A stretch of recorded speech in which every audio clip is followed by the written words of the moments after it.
KristinCena, welcome to my channel, and in today's video I'm gonna be sharing to you guys my first-hand experience when I applied for an Australian tourist visa as well as the requirements.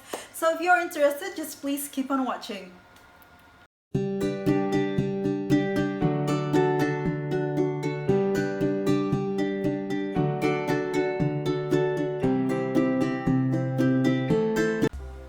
So before I start, guys, I would like to make a disclaimer. I am not an immigration agent, so I'm just gonna be sharing to you guys my own experience. So whatever I'm gonna be saying, it might be different to you, and I just like thought to share this to you guys because some of you might have like kind of same situation with me, but all I'm gonna say is that what I'm gonna be sharing to you is like in general, but the more complicated your problem is, the more you need an immigration agent because they really know what the intricacies, or they really know what to do to make your application successful. This might help you a little bit, so it might give you an idea on what really needs to do to apply for a tourist visa. So I applied for my tourist visa way back 2015, but I guess there's not really that has changed so much. Probably the thing that changed might be the prices, but more or less the requirements would be the same. First advice that I'm gonna be telling you is that you need to be genuine. So genuine with your intention as well as the documents that you are uploading.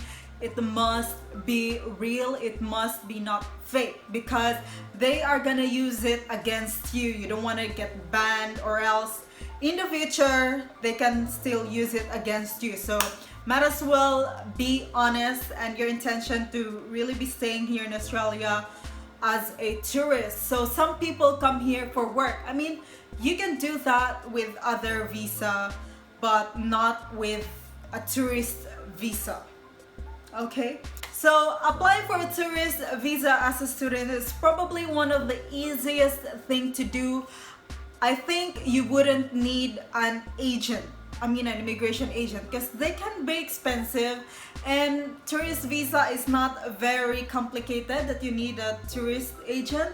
Because for me, I just did it with me and my husband now, but at the time he was my boyfriend. So it's pretty easy thing to do. And also, guys, there are two main things when you apply as a tourist in general.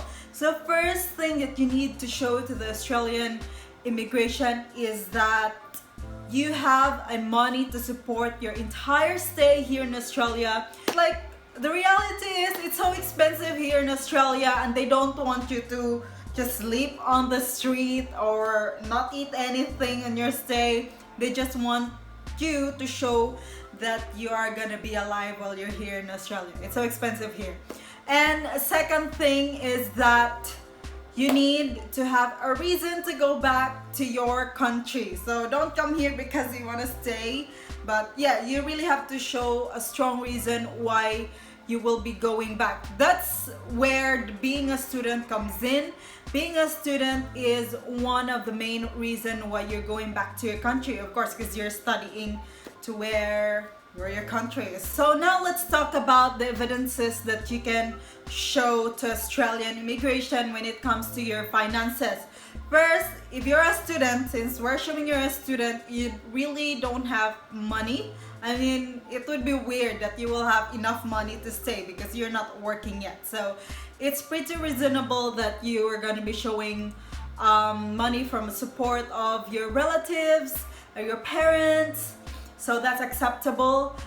In my case, the one who supported me was my boyfriend. So he just showed Australian immigration his pay slip, but that's it. So if you really are a working student, because in my case I wasn't working, so I needed someone to show that they have the finances to support me during my entire stay here in Australia. But if you really are a working student, very hardworking, you have money to support yourself, then you're gonna be needing to submit your bank statement.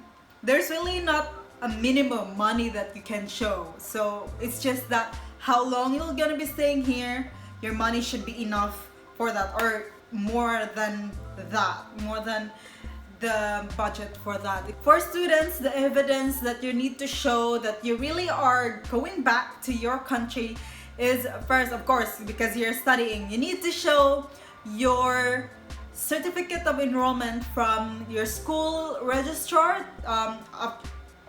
Second is your study load. I don't know what you call that in your country, but it's where like the load units of your subject, your schedule, yeah, and credits.